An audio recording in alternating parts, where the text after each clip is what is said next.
अस्सलाम वालेकुम, मैं हूं मोहसिन और मोहसिन कुकिंग की तरफ से आप सबको ईद मुबारक।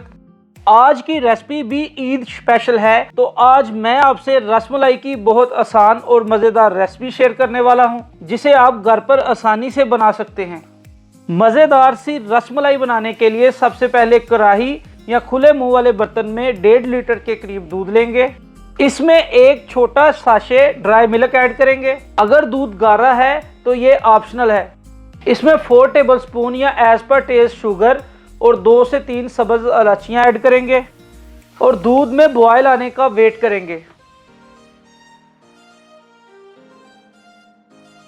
दूध में बॉयल आ चुका है तो अब इसमें से थोड़ा सा दूध अलग करके इसका मीठा चेक करेंगे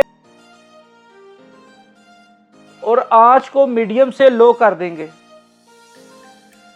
अब एक बोल लेंगे, उसमें लजीजा रसमलाई का एक पैकेट ऐड करेंगे। घर पर आसानी से आप एक पैकेट से 12 से 14 रसमलाई तैयार कर सकते हैं।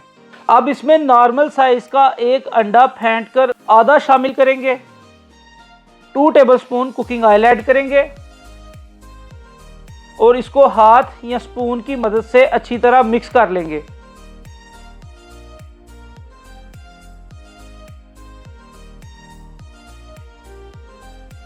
अब इस मिक्सचर में बाकी आधा बचा हुआ अंडा शामिल करेंगे और अच्छी तरह मिक्स कर लेंगे। अगर अंडा बड़े साइज का है तो 3 हिस्से शामिल करेंगे। रसमलाई की डो ना ज़्यादा पतली और ना ज़्यादा हार्ड होनी चाहिए। अब हाथ पर कुकिंग ऑयल अप्लाई करेंगे। अब इस डो का थोड़ा सा हिस्सा लेंगे और दोनों हाथों से रसमलाई की शेप बनाकर साथ ही दूध में ऐड कर देंगे।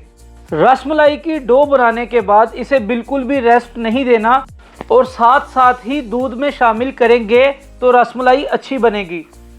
अब रसमलाई की साइड चेंज करेंगे और साथ ही चूल्हे की आंच लो से मीडियम कर देंगे। रसमलाई फूलना शुरू हो गई हैं। अब इसमें 1 टेबलस्पून बादाम और पिस्ता बारीक कट करके ऐड करेंगे। ये ऑप्शनल है। 2 से 3 मिनट मज़ीद बॉयल करने के बाद हमारा दूध काफ़ी गाढ़ा हो गया है और रसमलाई भी रेडी हैं। अब आप इसको ठंडा करें और सर्व कर लें। उम्मीद है आपको रेसिपी पसंद आई होगी। अगर रेसिपी पसंद आई है तो मेरे चैनल को लाइक, शेयर और सब्सक्राइब कर दें। शुक्रिया। अल्लाह हाफिज़।